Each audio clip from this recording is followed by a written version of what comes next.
Is that what it's called? Oh, it's called the Rhino beer. The Rhino beer? All right. You guys ready? Yeah. Do you guys do an intro or something before we I'll do a start little talking? intro. All right. I usually just stare you down the entire time. It's terrifying. All right, and welcome to the podcast. We are here at Danny Padden's house. Dude, Danny, literally start recording, then you start moving the mic around. Take two.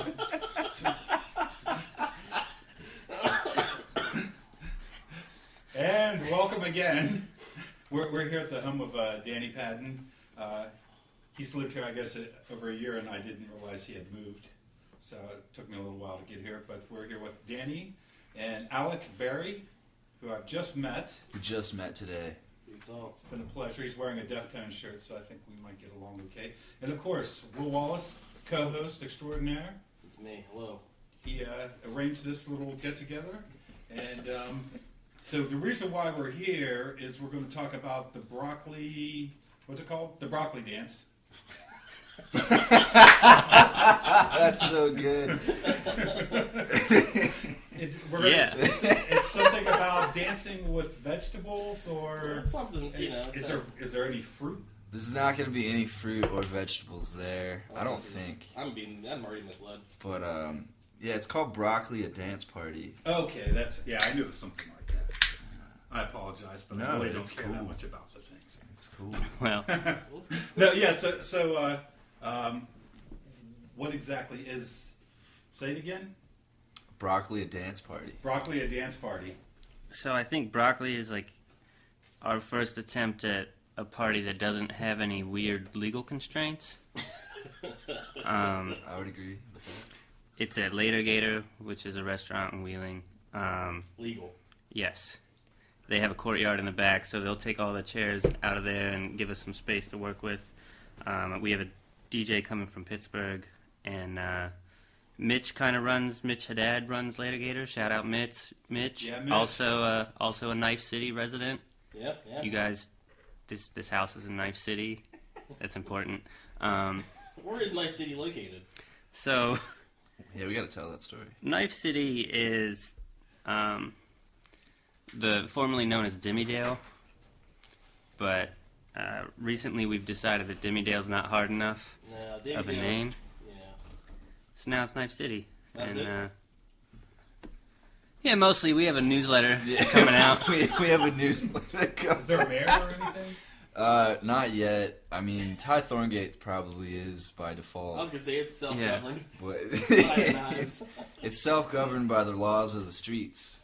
What was that little? In bed by 9. In bed Yeah, by yeah. 9. What was the little village called in the second Mad Max? It's kind of like Gastown. Oh, yeah. It's kind of like that. After the podcast, can we go wilding out in the streets? Yeah. I mean, it's Yeah, Knife but City. you definitely, you want to have a knife on you at all times. I always do. It's Knife City. I don't. It's just a little pen knife though, that I got. Somebody got it up at Niagara Falls and gave it to me. So it's can't really hurt anybody with it, but It's hurt alright. anybody, but- You're with, like, Knife City natives, so I think you'll be fine. all right, get some backup on the streets. Yeah. Then. You can't see this, but I'm throwing gang signs. Very intricate ones, too. I saw on Facebook there's a picture you guys were throwing up some signs there. Well, I think you were giving the thumbs up, but somebody was giving a couple double zeros. I didn't know what that. I think I was just pointing at the French Canadian because I didn't know what else to do because I'm not that hood. But so that was in Virginia. It says hood more than a dude giving a thumbs up with a French Canadian. Yeah, I mean, you're not wrong.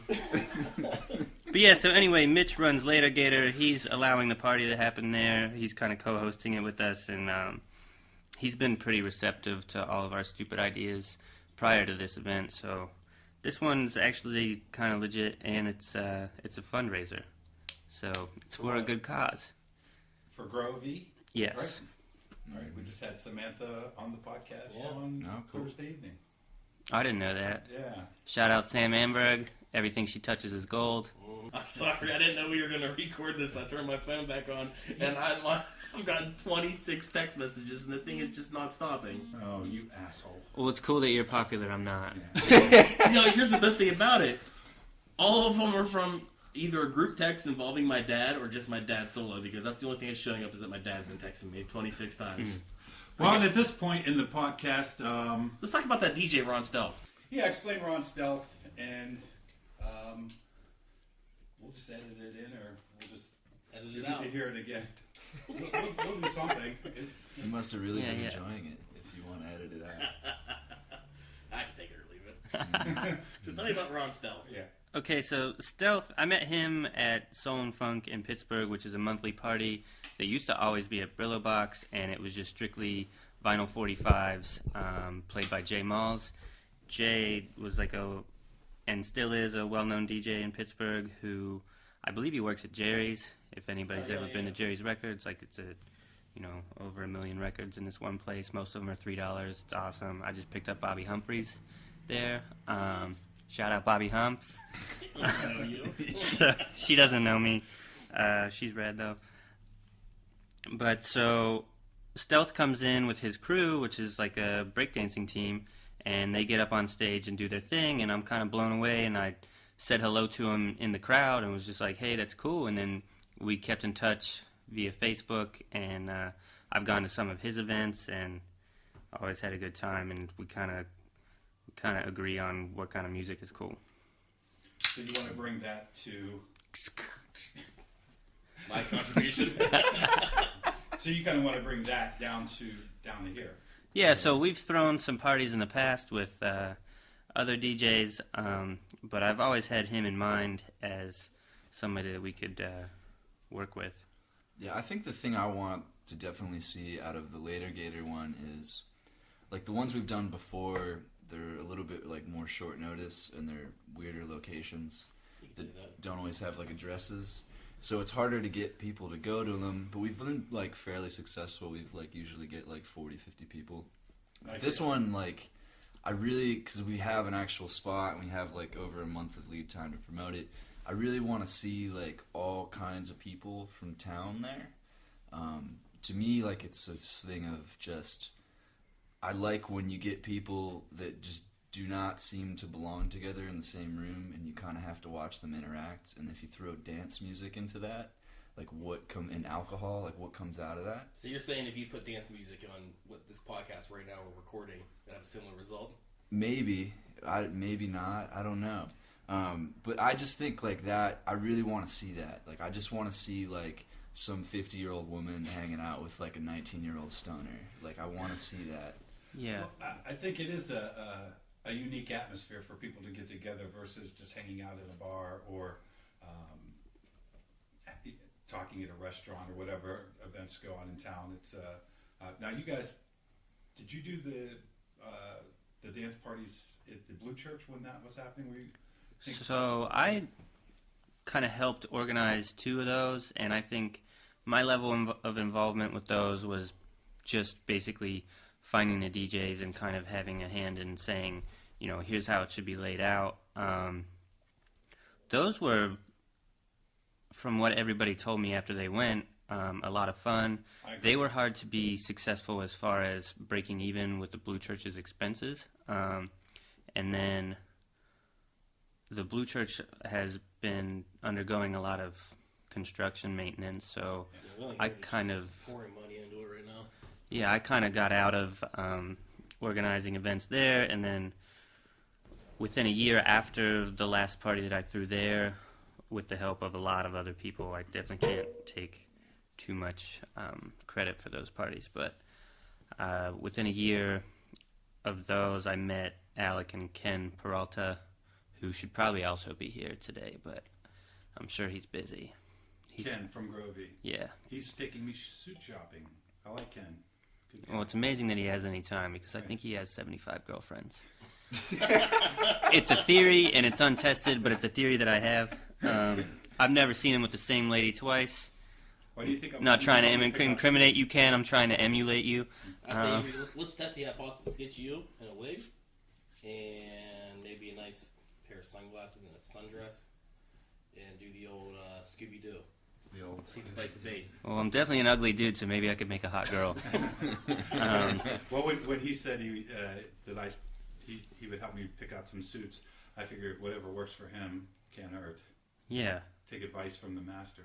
sure. Yeah, pretty much, like, we met up, and he, like, the first time we ever hung out, we went to one of the Soul and Funk parties that he was talking about before, up in Pittsburgh, and just kind of really hit it off, and it was cool. And I don't know where the conversation got started, but like something along with him just saying like I want to throw like a party in an impromptu spot, and I think he'd been trying to do it and like could not get anybody to go along with it, but like I was down, and then Ken kind of came through helping with sort of like logistics of like getting a generator and like moral support and stuff like that.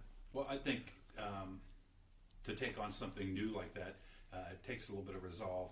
The first couple ones might not, especially if it's a location that people aren't familiar with. It might take a while for people to get used to the idea. I know the one at the Blue Church that I went to, I think I only made it to one. It was really hot that night. Like, it was one of those nights when at 10 o'clock at night, it was like 80 degrees and humid. Yeah. So, but people were still dancing. The people that did stay, they did dance and sweat, and they had a good time. And I remember thinking that, wow, this is a great idea. I hope they have more of them. So hopefully, I think the time with Later Gator will make it a little bit more legit, and people, it's easier to find, and people are comfortable there. So For sure. And I mean, I'll promote the hell out of it, and I hope that kind of in the way that the Bridge and Tunnel Collective has really helped promote the bands.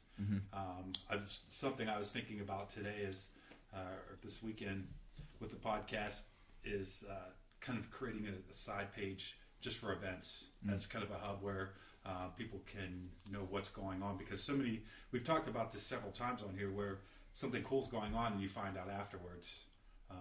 So if there's just one polling place where you can kind of get the information of the events that's going on in the High Valley. I think another big driving force, at least for me, is like, I think it's cool giving people sort of like a setting or a chance to sort of have a really awesome night, and maybe they get like a weird story out of it, or like a great story or something. And I think like I grew up in the Valley, and I just remember complaining about it a lot and how it sucks. Like we all did that, and now I sort of think like, why not try to do something cool in a way? I agree. And like I think I'd like the idea if we get people to come to these. First of all, like I always think like if people have events all the time, right? Like there's all kinds of events on Facebook that you can find and attend, but it's always like a smattering of people that attend them.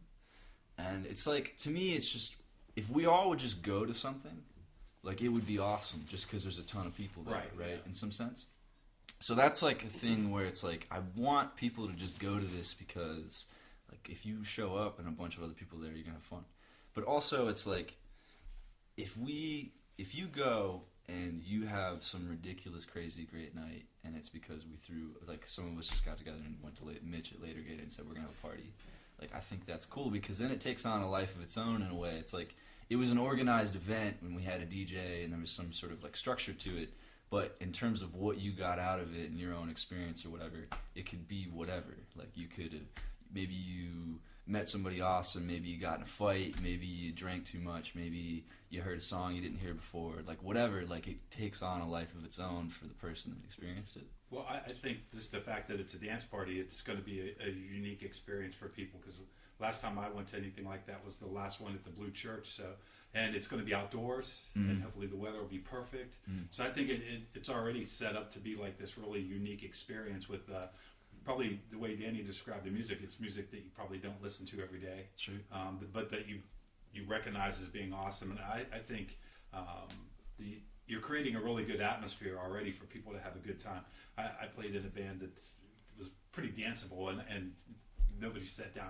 They danced when we played, and they were fun because people like to dance, and you can get them up moving, and the next thing you know, you start dancing with people that you don't know, and it makes it a little bit easier to get to know new people versus just walking up to somebody in a bar and trying to start talking to them. Or your New Year's Eve party was most of all of that and more. That was rip roaring, like Yeah. the third floor of that crazy old house with. We should just tell the story about it. Yeah, so let's hear about it. Yeah. the New Year's party was almost an epic fail. We had done, and what Alec's talking about before, where you come away from these parties with at least some kind of a story. We've done unofficially maybe 4 parties, and I can't think of one that there's not at least like something absurd that happened and is worth talking about later. But so the New Year's party came off. We had done 2 outdoor parties prior to that, and we wanted to do something for New Year's because historically in Wheeling, I've always found New Year's to be completely uneventful, and to me it's like it should be the coolest night of the year, and it should be exciting, and nothing cool ever happens. So we were kind of hell-bent on, like, we really need to do something cool for New Year's, and it'd be cool to do a warehouse party. So we had one lined up where a friend of mine who works in the warehouse...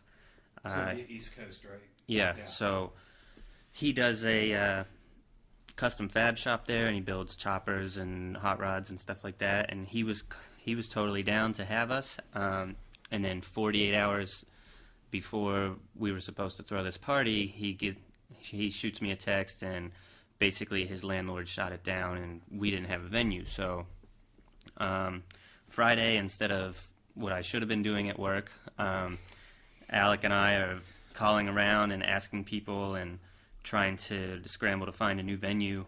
And Brian Wilson, of all people, told us to contact Jared Stone, who I'd never heard of my entire life. We're missing the good part. Like, so I call Brian, like, because I figure he knows a lot of, like, different buildings around town, and maybe he just knows something, and he's like, well, let me think on it, and he calls me back, and he's like, you know, there's this one guy named Jared who I really think would go for this, like, last-minute thing, and he gives me his number, and I call this dude, and just, like, out of nowhere, I'm just like, hey, you don't know me, but, like, if you're not doing anything tomorrow night, like, I heard you have this old Victorian house, we have this party planned, could we just come over and throw it at your house? And he's just like, yeah, man, that sounds awesome. I would love to do this. And I'm just like, what? Okay, like, we're going to do this. And I called Danny, like, super psyched, because I went from this isn't going to happen, this sucks, to we have a place, and this is kind of a really weird scenario. And I'm, like, super ecstatic on the phone, and Danny's just like, what the fuck are you so happy about?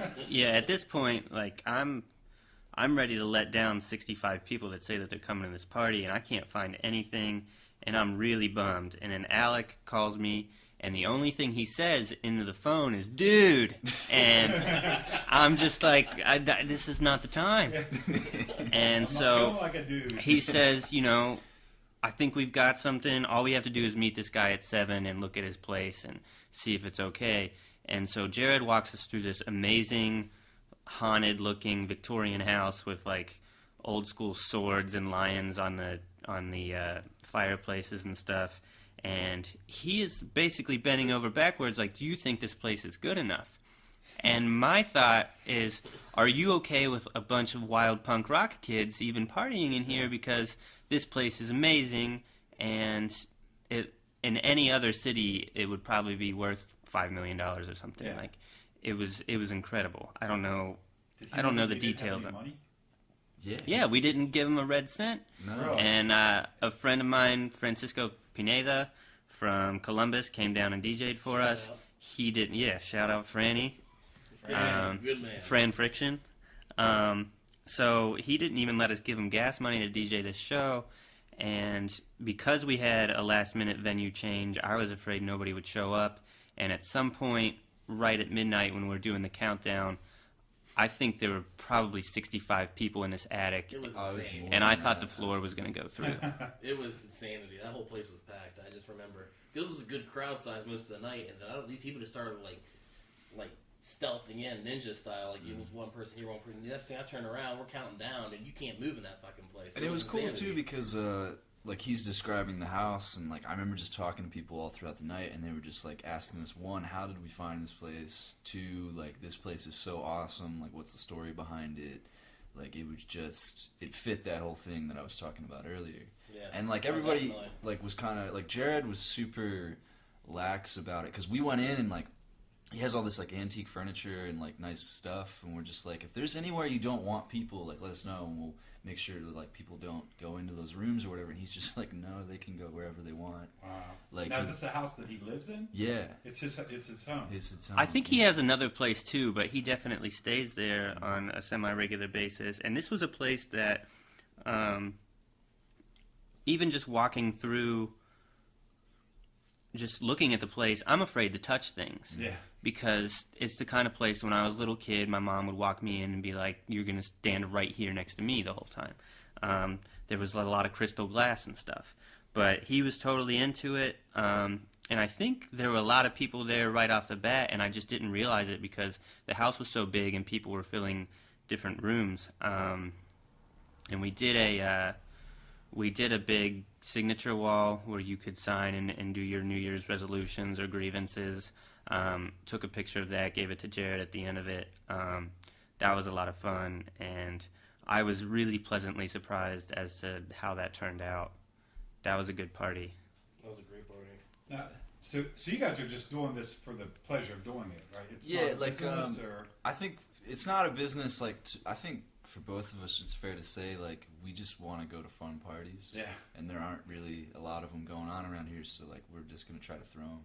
that's awesome. I think it's great. You guys are actually providing something that the Valley needs, and that's a fun event for people to go to, and I can see like this really catching on where as you guys make a name for you. Do you guys have a name that you go by like for your parties? Nah, I don't. It's We like, put together names for the parties like ahead of time.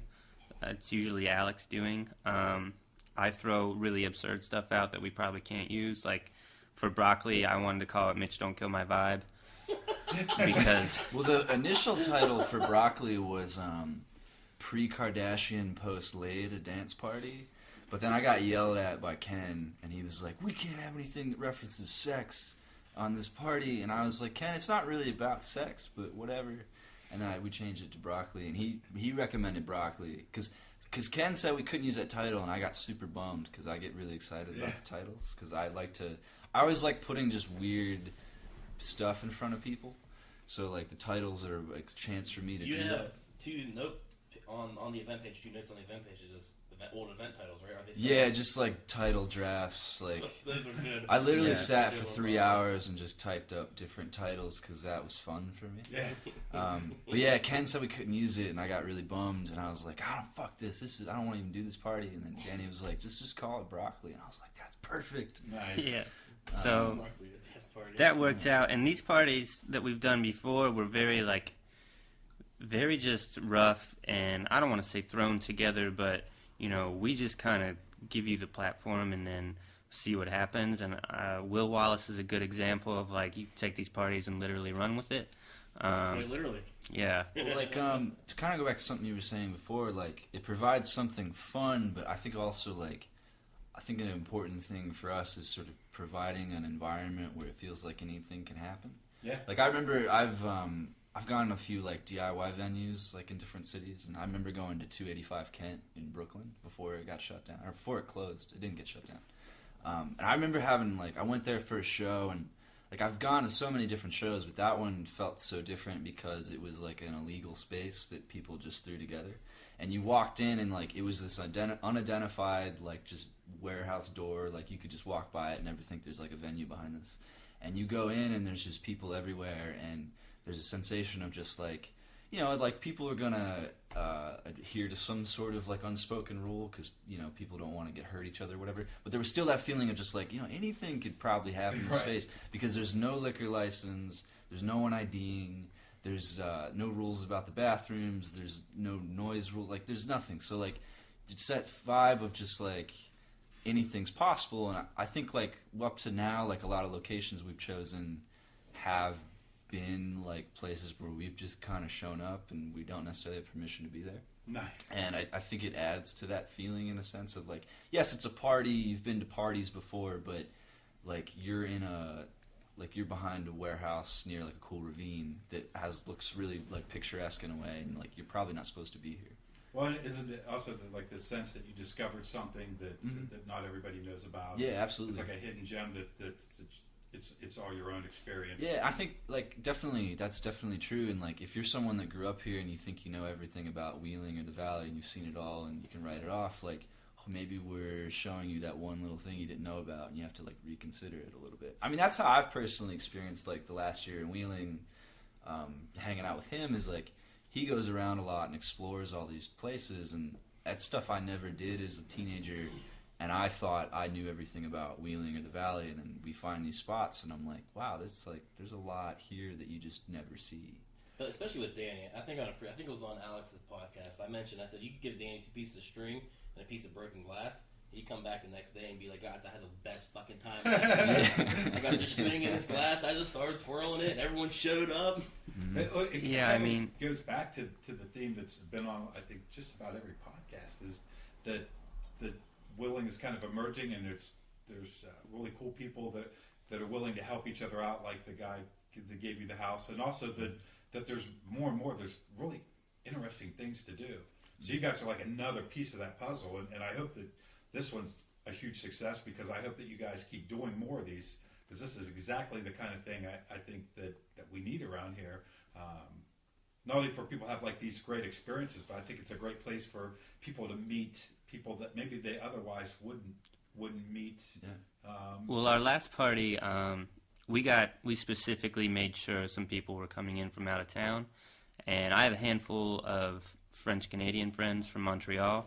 They were here along with Alec's friends from Madison, Wisconsin, and Minnesota, and every one of these people are characters. I mean, I think that's the best way I can. One of them, Guillaume, I don't think he wore a shirt the majority of the weekend.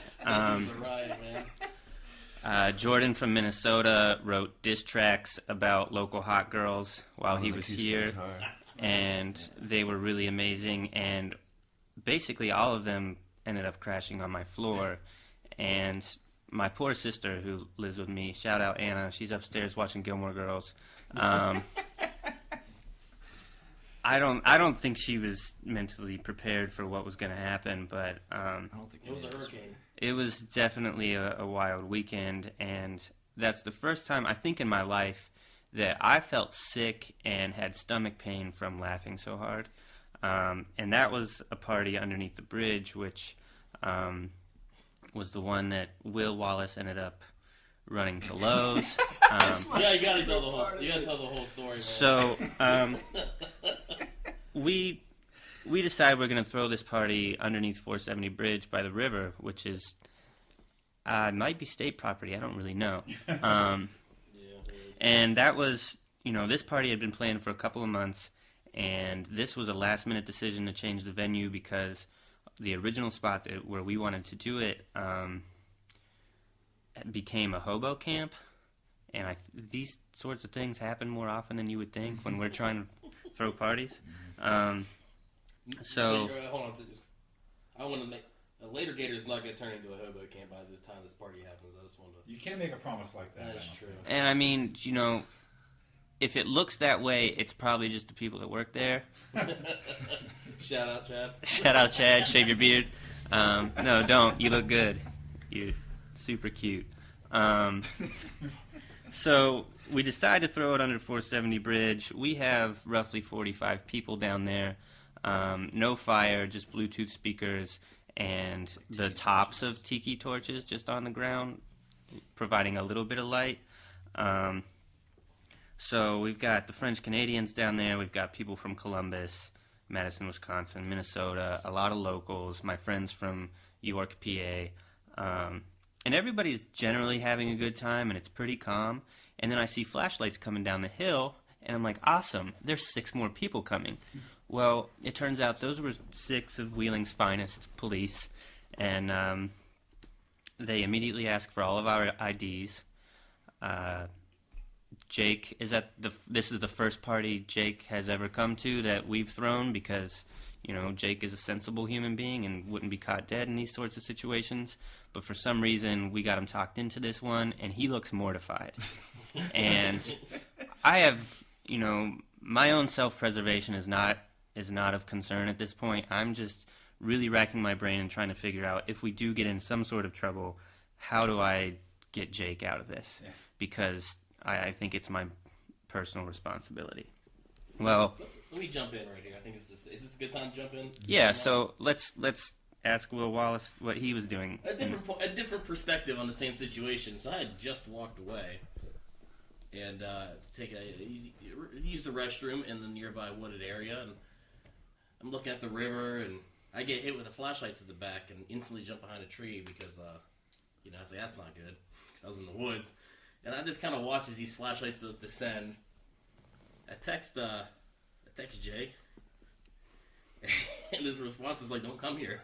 And so I was sitting in the woods watching these cops talk to everybody. And I'm thinking, like, okay, so we're all adults. I mean, we're not supposed to be here, but this is, we're not doing anything horribly illegal. We're just drinking some beers by the river. So they're probably going to try to fine everybody. I assume Danny's going to probably take the blame for it and get a fine, and then we just have to deal with it later.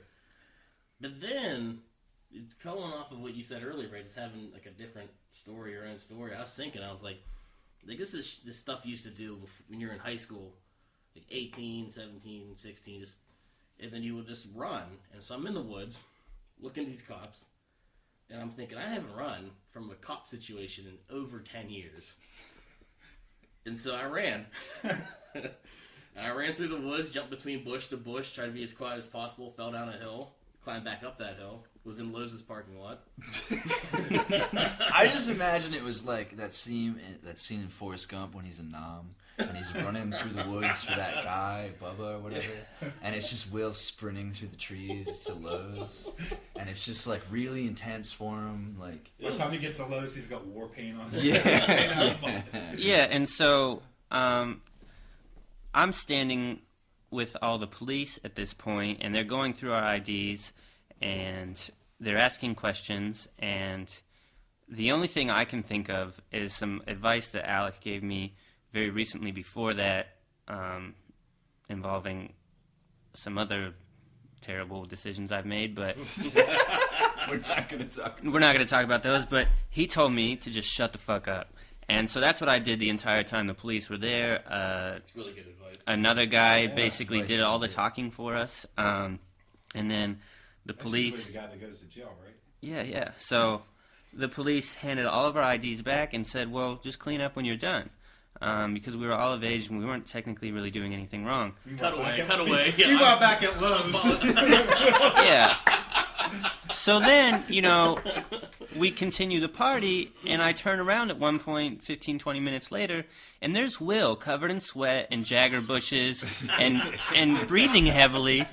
And I'm like, what did you get laid? Like, oh, shoot.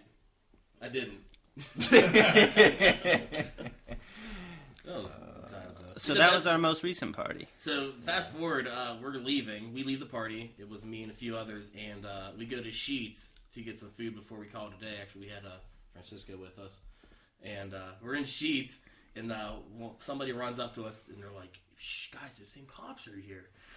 And one of the person who was inebriated was just like, "What cops where?" or something like that. And as they say that, somebody from behind us goes, "Oh, hey, you guys look real familiar." We turn around, one of the cops from the fucking thing. I love that their reaction though is just like, just clean it up when you're done. That's great. I know. Yeah, and Alec had to hear this secondhand because he wasn't actually there to take the heat with any of us. I wasn't there. I was off. You want to talk about me going rogue through the woods? We don't even know where this kid ended up. It wasn't that crazy, really. It just, I wasn't there when it happened. Like, I got a text from my friend David that said police, and I was down a little ways, and I looked. I didn't see any lights or anything, so I was like, I don't think there's police, but I'm just gonna stay here for a minute, because if there are cops, I don't want to go back. So I wait 10 minutes, and then I finally go back, and it's just the party's going on, nothing's happened, and I'm like, oh, he must have been fucking with me or something, because I wasn't there. Yeah. So the same David, by the way, while the police are questioning us and we're all standing in this circle looking like school children that are in trouble, David is very, very, very inebriated. It's his first time in Wheeling. He's having a great time. And the sentiment after the cops got there, for more than just David, everybody had a better time once they got there. And people were way more excited and decided this party was cool. But David, while laughing and really enjoying himself, while the cops are all looking at our IDs, at the top of his lungs is just way to go, Danny. So at that point, I just slip into the darkness and continue to just shut the fuck up and ride it out. But then Shower Daniel Granovsky, Shout out Shower Dan, keeping it clean. Known to some by Paddington Bear. He's probably in your mother's phone at Sweet Cheeks. He comes up to me after the police left, and he's like, "Who's the asshole that sold you out?" And I was like, "Don't worry about that, dude. He's just having a good time." And Dan's ready to build this dude some cement shoes and make sure he sleeps with the fishes. The funny thing, he was upset about that one guy, then he was upset about the dude who was talking the whole time, who I didn't know. And so fast forward, maybe, this is last week or something, I'm at the Alpha and ran the old Shower Dan, we're doing the old 1-2, talking, shooting shit, and he's just like, who the fuck was that guy doing all the talking to the cops? He's like, we need to tell that guy what to do around things, trying to throw Danny under the bus like that.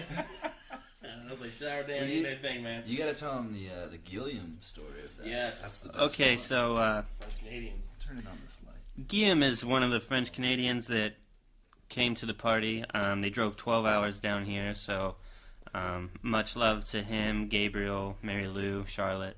Shout out French Canadians. So I don't even know that Guillaume is remotely drunk because he's been really taking it easy the last couple of years. But while we're being questioned and while the police are kind of giving us the up and down, he pulls a cigar out of his pocket that has a wrapper on it, and for some reason his one hand is tied up and he's just trying to take the wrapper off with the other hand and he can't do it. And he announces to the entire crowd, does anybody have a knife so I can open this? And the police... Two of the police have flashlights on him specifically because he's kind of a squirrely, sketchy dude. He just looks different in the best way possible. Yeah, He has this weird jacket that he puts his own patches on, and he's very much a character. So the police say, no, but you have a giant knife in your pocket. And Guillaume just very, very... broken English. Yeah, obviously. Broken English and just very matter of fact looks at the cop and says, well, yes, but I don't want to get shot. And so at this point, I'm crying. Basically, I'm just mortified. I don't know what's going to happen, but this can't be good because Guillaume's talking. And he just turns around and looks at the police and says, I haven't been here very long, but I know two things about American police. One, don't make any sudden movements, and two, don't be black. And at that point, I don't see any way we're getting out of this. But the police just look at him like a deer in the headlights, and how do you take that, cat? 20 long silent seconds goes by, and then they just start handing our IDs back and tell us to clean up. So it very well could have been him that got us out of that because they just don't want to deal with him. Right. So I just can't imagine bless his heart. wheeling cops and they're checking IDs and you've got like Canada, Wisconsin, Pennsylvania, and they're just like, why the fuck are you all under the 470 bridge? Probably the amount of paperwork they have to call the INS. Just clean it up. Yeah, they'll leave on their own. They can't stay here forever. Yeah, so Broccoli being completely legit and also being a fundraiser is kind of new territory for us, and I don't think it's something that we'll stick to strictly, but I'm kind of excited about it because there are a lot of people I can invite without any fear of repercussions. Right. Shout out Aunt Beth. She's coming. She's bringing a Is she posse. really? Yes. Oh, nice. I told her it starts at 9 o'clock at night, and she was not fazed, but her cousins, my dad's cousins were like, I don't know about that. That's too late, but we definitely would like to get an eclectic crowd to this. So do you guys, as far as overall with the events, do you have a long-term plan, or you just going off the flow and kind of as an idea comes up, you do a party, and is there any like overall thing that you guys would like to see it evolve into, or is it just kind of taking it as it comes? I think it's just taking it as it comes for now. I don't really want to show my hands here, but yeah, I think a lot of it just comes down to us getting bored. But look, Okay, no. Yeah, I think it's just like, at least up until now, it's been like, let's have one, and then the day of, we just feel really like, oh man, this is going to suck, why did we do this? And then it goes really well, and then the next day we're like, we got to do another one. and then like we'll do another one in 2 months or something. Yeah, there's always a bell curve where I'm excited about it a month or a couple weeks out, and I want to do it, and then the day of, it never fails. Like something kind of goes wrong, or there's some last minute things, and I just have terrible anxiety all day. And I think that's part of what makes the party better, is because when it does work out and it's fun, it means more to me because all day I've been miserable. Yeah.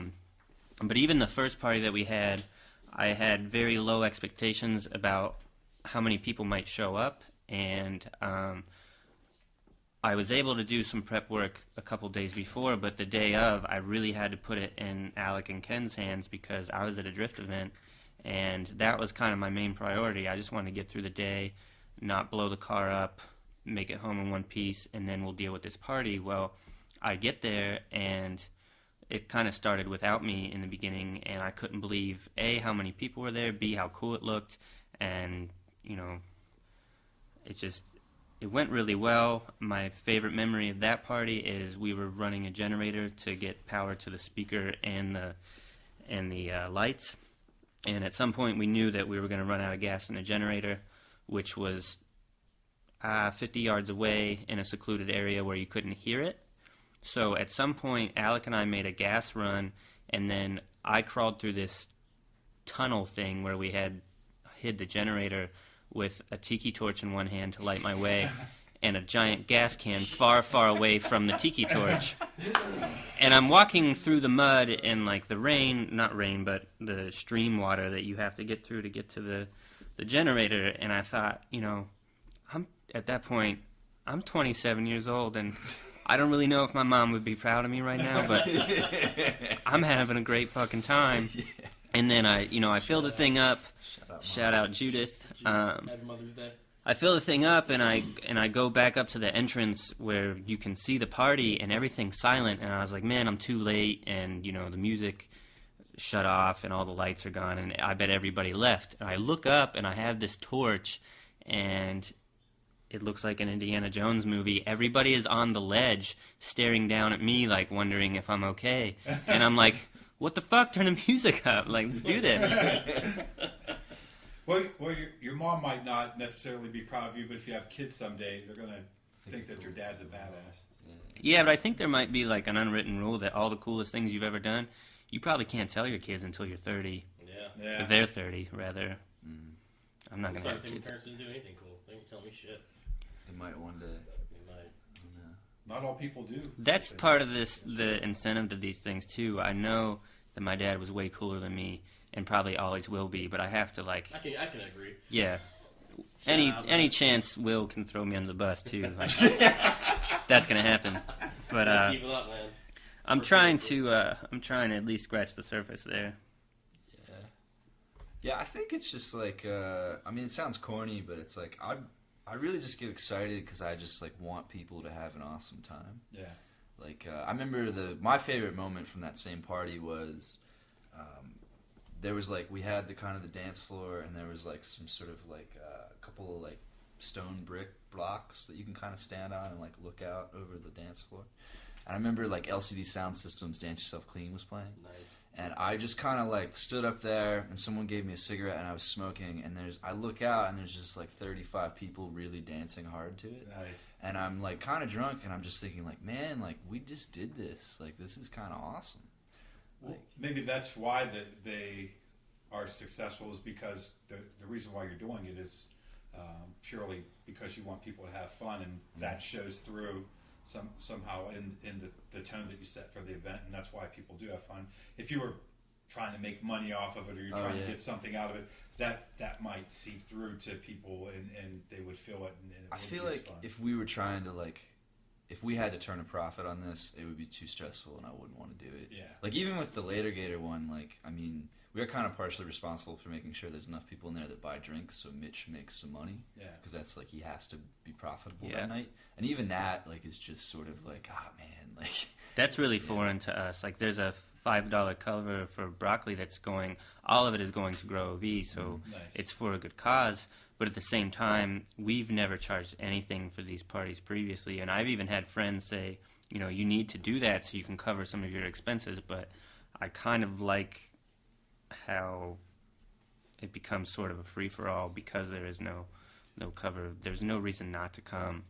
Well, yeah, I can appreciate the fact that you guys don't charge any money and that you're not doing it for profit. I mean, I don't ever have any plans to make any money with the podcast, and same with the films and stuff like that. I think that I mean, it's nice to have money, but if you already have enough money to get by and pay your rent and your car payment and everything, the idea of just doing these things because you enjoy them, I don't know. I think once money gets involved, it changes your enjoyment for it. Like you said, if you're getting paid for it, if you're trying to make money on it, it might take some of the fun out of it.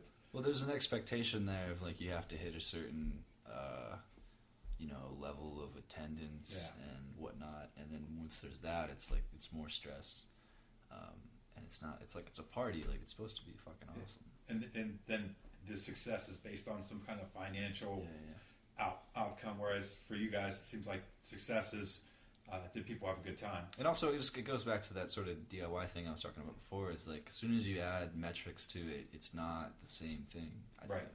Like to me, like I don't know. I like the idea of someone that just sort of does it out of pocket and buys a couple of cases of beer and just throws it and wants it to be fun.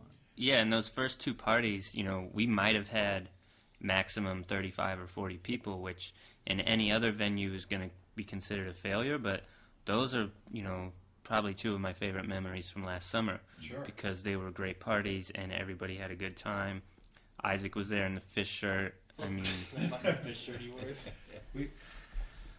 I forget what the reason was for the party. I think it was my birthday and somebody else's birthday, and so they just cleared out the refrigerator at this house and just filled it with Blatz. There's nothing but the cheapest beer that ever you could find. So it was one of the few times that you could go to a party and get a can of beer, and it was free, and there was a couple of cakes which nobody ate. They get smeared all over. Yeah, I'd like to go on record and say that I'm down with Blatz. Yeah, why not? Shout out, Blatz. Shout out Blatz. I'm also down with Migos. And all those people that are mad because somebody said that Migos are better than the Beatles, stop being mad. The Beatles had their moment. Let Migos shine. Thank you. I would say that at our parties we don't have Blatz. We at least do like Miller High Life or something. Yeah. Well, you guys are classy. We might have hams. We might have hams if it's a good party, really good party. Of course, Black Label was a bad one. Still good though. in those days, Natural Light was considered a quality beer if you got it in a bottle. So now, for you guys, you do have to step up your game because everybody's into the craft brews. Well, obviously, Later Gator is going to have really incredible drinks because Amanda works Glass in the there. back, good shit out front. Yeah, so, just know where to stand. The party after that, we are throwing for Alex Panis, who's on your show. Yeah. So I think we're going to give Alex a little bit of say as to, how that works and what alcohol is available and Will that be at a what we're different playing. Yes. Yeah, it'll be a different venue, one that we don't have permission for. Well, Yes. You have to come to the broccoli dance to. Yeah, to the Alex if you're party. interested in the Alex one, you should just talk to us because I don't think we'll publicly put out. Yeah, there will be no page for that. And part of the reason for that party is Alex has never been able to make our other parties, and it's not because she doesn't want to, I hope, but it's just, conflicting events. So we told her the other night, you pick a day and we'll make the party around you. And she's like, well, let's just do it for my birthday. So Alex is turning like 22 again. So it's either going to get called Panasaurus Rex or Panis. I'm not really sure. I like the second one a lot. Yeah. I would love for Designer to be there, but, we'll see. That's on Alex. Yeah, it's on her. But we're excited about that one, and that definitely won't be a public event, so just come and find us. Well, there's something about the idea that the word of mouth to find events. We used to go to these underground parties, and they never. Well, punk rock shows, they never advertised anywhere. The only way you could find out about them is if you just kind of heard by word of mouth, and so there was always something cool about, and there were always same thing, out of way places where they normally wouldn't have a show. It would either be like some pavilion out behind the Cargill plant or underneath some shopping center in like a warehouse space. And same thing, it didn't look like there was anything going on there other than right. a bunch of cars. And I there's think a certain vibe that you get from it being kind of the unknown, hidden. I think that, especially in a place like Wheeling, like it creates something vibrant. And I think that is like really refreshing for people. Like that's part, it goes back to just having like weird titles or whatever. It's like, I want to make these parties like a really energetic, lively thing versus just sort of like I even kind of wince calling this one a fundraiser because there are so many fundraisers in Wheeling. Yeah. Like there's 2 fundraisers a week. And it's like, I want people to just look at this as like a vibrant, cool, exciting thing that's going to happen. And that it's possible to happen here. Right. Yeah, aside from the cover that you're going to pay that's benefiting Grow OV when you walk in the door, that's going to be the first and last reference to it being a fundraiser that you're going to see. Otherwise, it's just a dance party, and you're supposed to come and have a good time. And these other parties that we've done, a lot of the inspiration for those, for me, came from, I was really young, and I read this article about the raves that would happen in Detroit and the old car plants. So, you know, the Packard plant was 5,000 acres or something like that. And it's this giant building, and they would do these really low-key underground raves, but then 2,000 people show up, and they shut everybody in this giant factory and have lots of loud electronic music. Not that I'm down with electronic. If you listen to the Chainsmokers, I don't think you're going to enjoy our parties. You should come anyway and try it out and stop listening to the Chainsmokers. Shout out Chainsmoker enthusiasts. Shout out Yeah. to the Chainsmokers. Yeah, shout out Chainsmokers. Yeah. But I always thought that was a cool idea, and then meeting Alec and Ken and them being kind of on board with something like that has been exciting for me because Wheeling's definitely a city that forces you to make your own fun, at least for now. Well, what I hope is that people kind of take from what you guys are doing, kind of take from your lead and start doing more things like this. Maybe not necessarily copy your idea, but I wouldn't be mad. Yeah. So if anybody's listening to this and you're inspired to do the same thing or do your own take on that idea of DIY, create an unusual experience, and there's a lot of things that you could do. Besides throwing a party, I'm sure if people put their head to it, the idea that, like Alex said, give a shit. Give a shit. Give a Just shit. give a shit. And be proactive. I think one of the things that impresses me about it is that you guys didn't just come up with an idea and sit around and talk about it for years. That you actually came up with an idea and followed through and did it, even though it caused you like anxiety and there's a certain stress involved, and even the fact that you could have been arrested. Yeah, I want to give Ken a lot of credit for that because it was definitely a conversation that I was just having with Alec a couple times at a bar or something, and then Ken kind of pushed his way into the conversation and said, yeah, let's do this for real.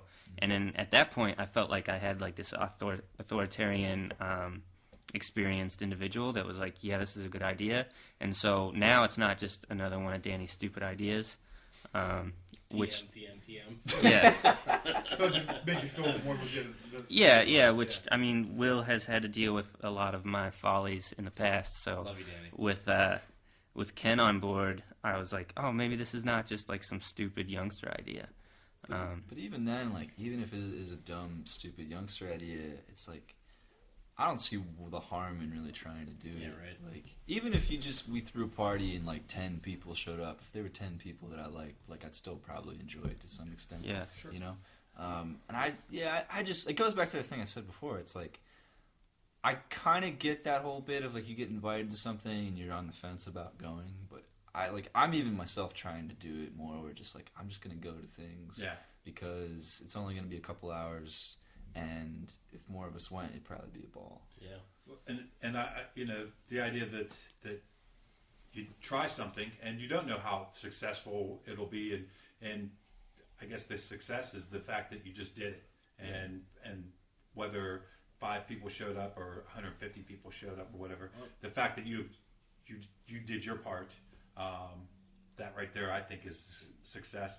And the fact that people are really digging it, I mean, that's like icing on the cake. And one thing that I just recently did that on is going to the People's University at the library, which it's cool. They're talking about World War I history, which I'm about, but I never like going because I could never convince anyone to go. I don't want to be that dude who just sits there by themselves. And I'll get Sam and Jake to go with me sometimes, but fuck, I'm just gonna go. And I sat in the back by myself and listened to some dude talk. And there's like a bunch of senior citizens there, but it was cool. Coffee and pretzels. Speaking of the library, there's a philosophy group that for years, and I think they still meet every Tuesday downstairs at the Ohio County Public Library. And for a while there, when my work schedule didn't conflict, I would go to those. And it was one of those things where I had just kind of heard about it, and I thought, I'm just going to show up and see what it was all about. And from there, like, I made a really good friend, Alvin Chu. What up? Shout out to Alvin Chu. And he's a good name. Cool guy, incredible musician, and like just really talented artist that someone that I can sit around and talk to about the stuff that I'm interested in and like the process of creating new things and taking challenges. And that was a dude that I met because I decided, what the hell, I'm going to go to this philosophy group. And I think walking into a situation like that where you don't know what's going to happen, and I mean the stakes aren't necessarily really high, but there's that social anxiety. Yeah, absolutely, that's true. Well, it goes back to tie in even more wheeling stuff. Like, I was at West Lib's graduation yesterday, and so Glenn, the mayor, is like doing the commencement speech or whatever. I heard it was great. Yeah, it was like pretty decent, and like he talked about it's age old advice, but it's true. Like, he's talking about like, everybody has their own comfort zone, and it's really valuable for you to get outside of it. And even if you don't really enjoy the experience that comes from that action, like, it's valuable in some sense.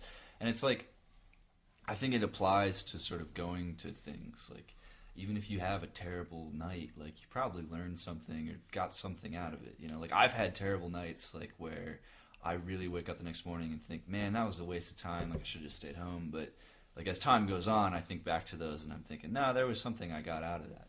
Well, and how many times have you showed up? I'm sorry, I cut you off. No, it's all right. How many times you've showed up to something thinking that it's going to be beaten, and you get there and you end up having a fantastic time? Yeah, that's a big part of this town too. I think there's a lot of events that I've gone to, and I have really low expectations, and I have a great time. Yeah.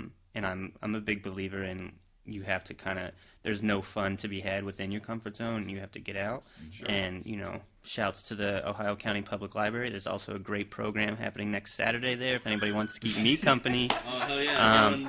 It could be, could be really personally beneficial. And, if I don't do this, then you guys are going to have to come to my parties because it's the only fun I'm going to have this summer because I won't be allowed to drive. It's a defensive driving course. I've got way too many speeding tickets. This all ties back to a previous podcast, and I want to say on record, Danny, I am sorry that I sang about you. Okay, this is the point of the podcast where I take my restroom break Oh, and this is allow Will to take over. Go for And it. then we're going to get into to Danny's speeding tickets and some automotive motorcycle shit Oh, yeah, that I've been absolutely. looking forward to Talk all about. day. Cool. I think we need to start off with, let me tell you a little something about me, Danny. I got pulled over this morning. Yes. For the crappiest way possible. Driving too south. Hit that. Were you driving on Rusty's Run? I was driving the truck. I was hitting old Rusty. Oh, hitting Rusty's man. Were you in the Narrows?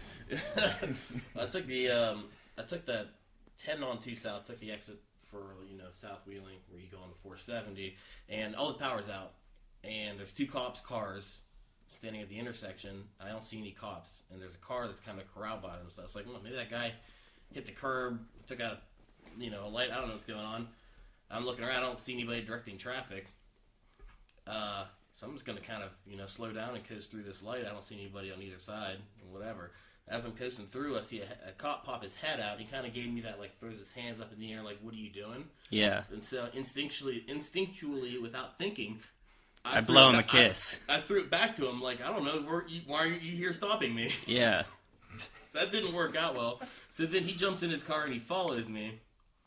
And he's blaring on that little honking horn, with the lights going, trying to get me to pull over. Where do you pull over underneath of 2 going on 470? There is no curb. There is no anything. So finally, I just get pissed off and I just stop in the middle of the road. Nice. And he walks up and he's all cheesed off and he starts yelling at me. And I was like, I'm sorry, man. And I had flowers from my mom for Mother's Day. Yeah.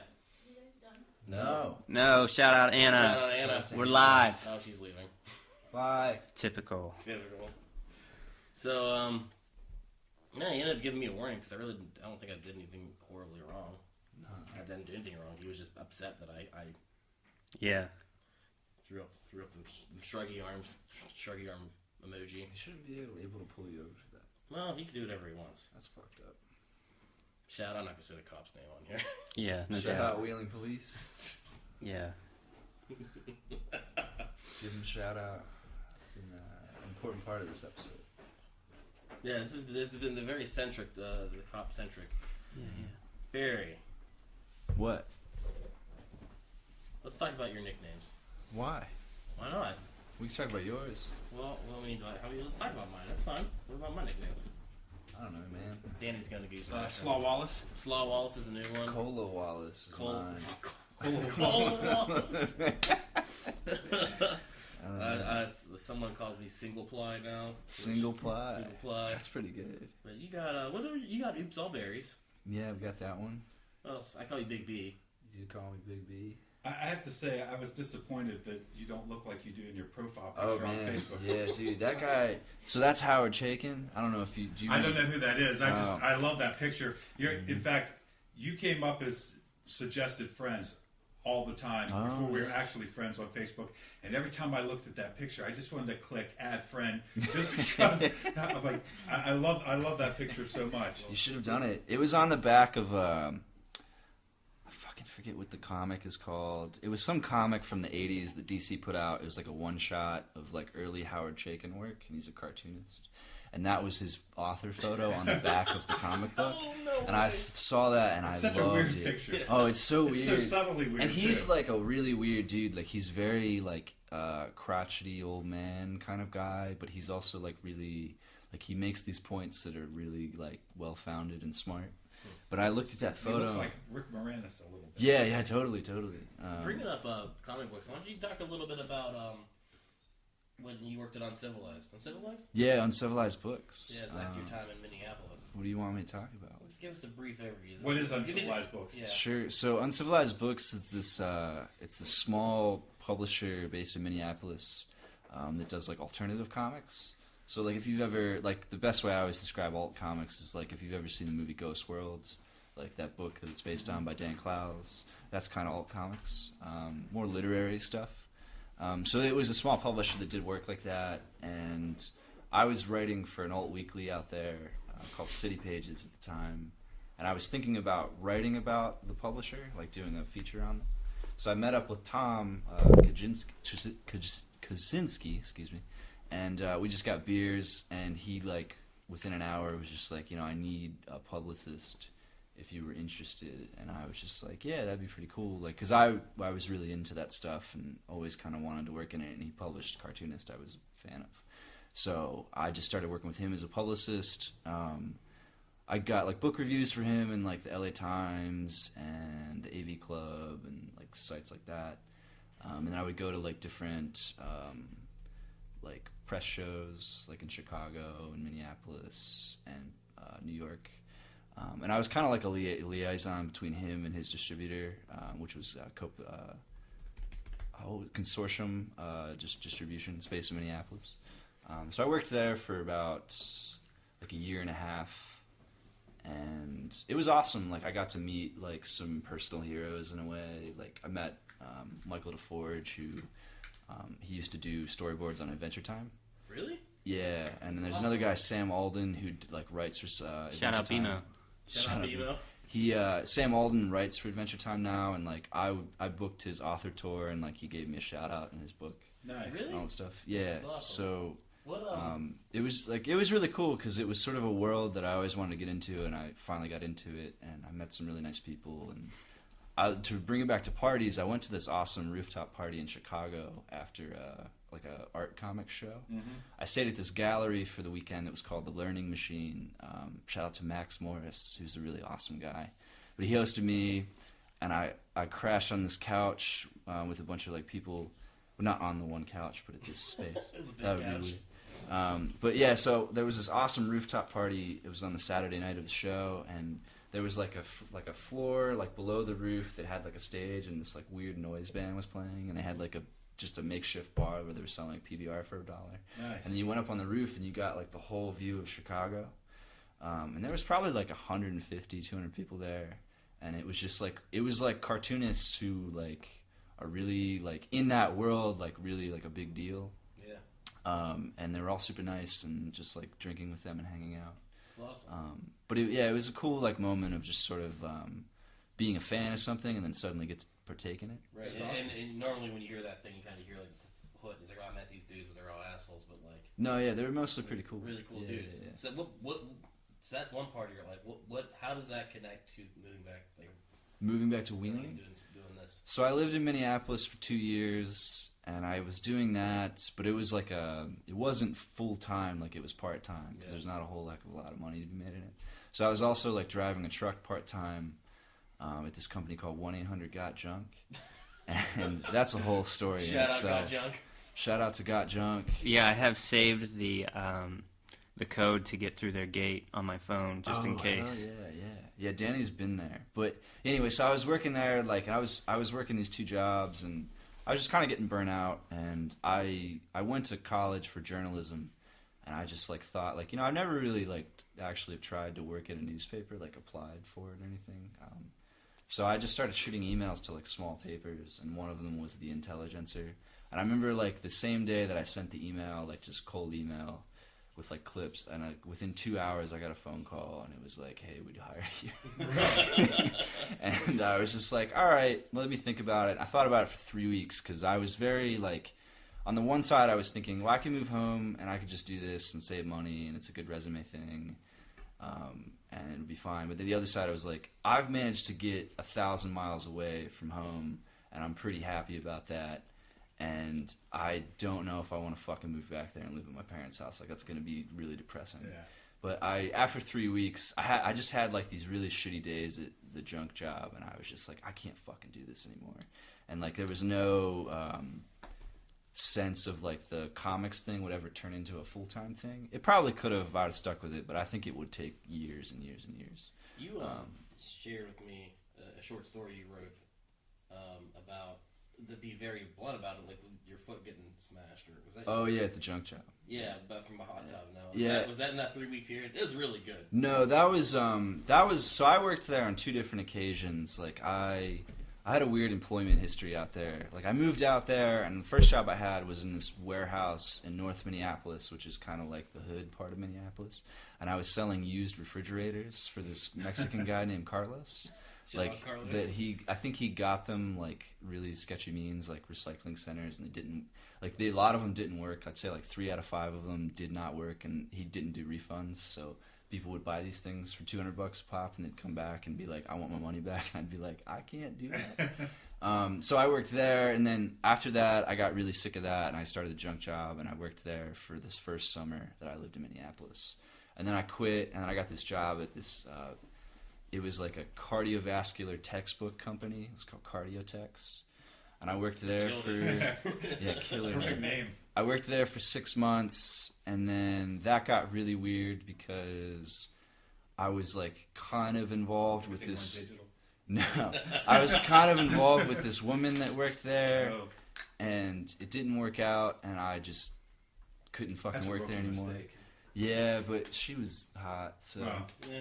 So I couldn't keep working there, and then I quit, and then I went back to junk, and then that was the first summer is when I smashed my foot under the hot tub. But yeah, so like Got Junk was, if you Google it, you'll totally find out what it is. But it's basically like this service where if you just want to clean out your garage or your basement, you call this company, and they show up in a dump truck, and 2 guys come into your house, and they take all the shit you don't want, and you don't have to do anything about it. It's like it's a service for like the upper middle class because it's expensive. Yeah. I really like that short story you wrote on that because it kind of, obviously that didn't happen to me, but it just kind of pulls you into that mental thinking that you're having when you're at a job that is just absolutely worthless, but something shitty happens on top of it where you're just like, well, I don't know if that was worthless or not, but you're just kind of like, sure, what the fuck am I even doing? Like for me, it was I was doing line cook at Ruby Tuesdays in Morgantown, and some dude was next to me like, you need to cut, you gotta go, we gotta get, blah, blah, blah, we got a bus coming in, and I'm just trying to cut fucking chicken, and I just sitting there thinking like, oh, fucking, this is horseshit, like, you know, fuck this, and then as I'm thinking that, I just hit my thumb bad, like right below the nail. I still got a little scar on it, and it just started bleeding everywhere. And the dude next to me was a big redneck, and he's like, "Oh man, really fucked her up there," or something. And I'm just thinking, like, blood's running down my arms. I'm holding my thumb up, and I'm like going to the first aid thing, and I was just thinking, I'm gonna just fucking walk out of here. I did that once at the Moundsville B-Dubs. I worked there in high school, and I was closing one night, and it was maybe like 1:30 in the morning, and I was rushing, and I was working with this pillhead named Adam, and he was probably like 42. Shout out to Adam. Shout out to Adam. Pillhead. And he used to do like oxys like on the job, and he was crazy. But he did the best Bobby Hill impression I've ever fucking heard in my life. Like it was fucking spot on. Like it was like Mike Judge was in the room or something. So I loved him for that, and he was into like really shitty metal bands, like fucking what the fuck is that one band that does the Dio cover? Killswitch Engage or whatever. Oh man. He was really into that band and all that shit. But anyway, so he was working and he was fucked up, and people kept coming in like late, and I was stressed out because I'm trying to clean this kitchen but also have to cook all this shit. So I'm going real fast, and I had to put like sauce into one of the sauce dispensers. And I took a knife and I sliced my knuckles, and I wasn't looking, like real quick, and they're just bleeding everywhere, and you're like bending your fingers so you can't like close them up. And I went in, and they had to take me to Reynolds at like 2 in the morning, and this woman Rhonda, who I hated, drove me there, but I can't hate her now because she took me to the hospital. Yeah. But she really annoyed me because I would always used to try to play like Dead Kennedys on the kitchen stereo. And she was like, "What is this shit? I want to listen to Kenny Chesney. It's about simple things that I get." And I was like, "You fucking..." Like, I hated her because I was like 17 and I hated shit like that. And so I... But Shout out Kenny Chesney. She took me to the hospital. She's the problem. And I had that same moment that you had. I'm just like, I'm fucking working with oxy fucked up people, and I'm cutting my knuckles up. And Kenny Chesnick fans, which I think is maybe more annoying than oxy. And the worst part was they literally just glued my knuckles shut, and then they took me back to finish closing. Yeah, like... So the story that you wrote that Will referred to, is it online anywhere? No, it's not even like a whole story. Like I'm thinking about writing like probably just put it out as like a zine or something, but writing about the junk job, because I'm interested in this idea of like, because the people that worked there were all sort of similar in the sense of like they were all kind of like just out of college or like in between high school and college, and it was like the first job where they would have where like you could actually make some okay money. And you didn't have any supervision because you were literally given the keys to these trucks that are worth like $70,000, and you drive around Minnesota in them, and you're kind of your own boss for the day. So it's like it's a deal where like you're technically adult because of your age, but you're really still like a boy, and you're sort of like in this job where you're making your own calls. And because of that, like shit did not go the way it was supposed to. But also there was this element of like people that worked there, like. And I was definitely like this, like, you could, like, do something better with your life, but if you were letting yourself work at 1-800-GOT-JUNK, and, like, you were going to hoarder houses and getting covered in, like, baby shit, like, cleaning basements, and you would allow this to happen to yourself, and it's, like, my question is like, what kind of person does that to themselves? Right. Because, like, that's something I'm really interested in. So I'm thinking about writing something around that. You should. I love it, man. But yeah, I don't know. Now, when I was on the Kyle Cunningham bathroom break, thank you, Kyle, for shout out Kyle Cunningham. Shout out to Kyle Cunningham for letting me know that it's okay Small during the middle of recording a podcast to just get up and go to the bathroom. Did you guys listen to that one? I'm sorry. You know, if you say, it doesn't matter. We're halfway through it, and Kyle gets up without mentioning that he's going to take a piss. He walks into the adjacent room, which is the bathroom, doesn't shut any door, and just starts using the toilet, which is coming through all the mics. Yeah. Right. Because I leave the microphones intentionally very active so that it picks up all the background noise, and in that case, you heard good to the last. Well, I apologize for fidgeting. Then I have an anxiety problem. You should ask Danny about the oil rigs. Yeah. Yeah, so let's talk about your past, Danny. What, Talk about the machine shop, the oil rigs. Alec talking about, these jobs that you put yourself in a compromising situation. You're like, I don't know why I do this. That's been my entire life up until this career I have now, which is probably pretty enviable, I think. But prior to that, while I was in college, I started working in machine shops for the same company that, before that I was a valet, but the same company owned most of the machine shops in the valley, and I started working for them. And my first job in a machine shop is working in the grinding room of a bronze foundry. So they would literally pound sand and create molds and pour molten bronze in them. And then it was my job to cut the gates and smooth the product before it went to the machine shop to be cut by precision tools. So I worked with pneumatic grinders and basically made the product less rough so it can be used in the CNC machines and not destroy the machine. Well, the thing about the grinding room, especially in July, is instantly the little bronze fibers and particles, when they hit the air, and you have to use a respirator this entire time. You need long sleeves. It doesn't matter what the weather is. Like, you don't want to get a lot of this on your skin. When your pores would open up, when it would get hot because you're sweating, it would hit your skin and get in there, and it would itch so aggressively that I would become angry.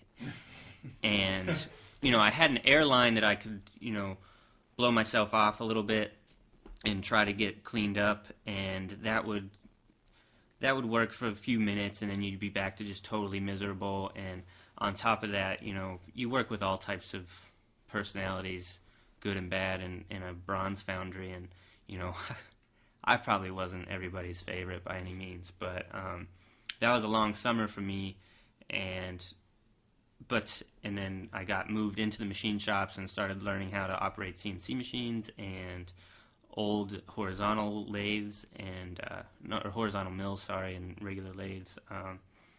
And my 1 year and a half in a machine shop, I think I would still say is the most educational experience I've ever had. Oh, for sure. Those are the most intelligent people I've ever met on a very specific level. That's what... Machinist? Yeah. Yeah. They're good at what they do, and I would never doubt them on a lot of things. And it's really amazing the practical knowledge they have, because so much of what's in college is theory and ideas, and these guys can actually take something on paper and build it, and that's something I've always appreciated, because I ruin cars. It's like, that's what's fun to me. I take something that's normal and gets good gas mileage and can get you to the store and not rupture your kidney, and I fuck all of that up. Mm-hmm. Speaking of which, I saw the RX-7 out there. It's looking good. And you mentioned earlier that... Good's a relative term. Yeah, I mean, it depends on who you talk to. But you said that you were at a drifting event, and I know that you've been getting into that lately. Where do you go to where's it? So the closest track is Tokyo. about a half hour north of Osaka in Japan, but a half hour north of Pittsburgh, and then there's one near New Philly called Midvale in Ohio. I know Midvale. So that's been, the last 3 summers of my life, basically, and it's been, doing it on the track has been really good for me as far as progressing as a driver, and a lot of fun. It's kind of expensive, but I can't imagine really putting a lot of my free time into anything else, because that's what I'm really into. These parties that we've been throwing are a good side project, I guess, for me, to keep me from getting burnt out on that stuff, because it is, a drift event. Your day starts at 7 o'clock in the morning, and you go really hard all day, and all the prep work is really exhausting and frustrating. And then when you drive home from a drift event, it's like the most satisfying feeling. It's like the only time I don't have anxiety. Yeah. Just to touch on that, if you see me in public and it seems like I don't like you or something, I'm really just panicking inside. I love you all. The drifting thing, so when I met him, he told me about it, I had the typical reaction of, yeah, I know what that is because of that Fast and Furious movie. Yeah. And I, was like, all right, yeah. Shout out Vin Diesel. Shout out Vin Diesel. And I was like, I never really, paid any mind to that, and, I guess it could be cool, and, that was whatever. But then, hanging out with him enough, he finally took me out in the car, and, we would hit some of the spots he has, and, actually do the drifting thing. And when you're in the car and it's happening, it's like you go from just thinking like, oh, this is just some like weird thing that was in a movie to like, oh, this is fucking awesome, because you're literally in like the way I describe it is like you're almost in like a controlled car crash without the crash. It's a movement that you're not normally used to in a car. I know that drifting was something that I was kind of interested in for a while there, because I think I met you through Will when I bought my race car, and he said, "Oh, you got to talk to my friend Danny because he's into this kind of stuff." And the old Celica, right? The old Celica, yeah. And when you said it was expensive, I know what you mean, because when I started thinking about the amount of time and money that would take to just make one event and then to keep up with it, I ended up selling the car. Cause it's definitely. I mean, I have to pick and choose my battles as far as how involved I want to get with it and how much money I'm willing to spend and to make it happen. And the job I had after the machine shop was on oil rigs, and that came, I would say, 6 to 8 months after I went and was a spectator at my first drift event. And that was a lot of the incentive to get that job, is I wanted to, the car I have in Drift With right now is not what I intended to use in the first place. I was going to stick with that job and build a purpose-built car for this. And that's the RX-7 that you... Yeah.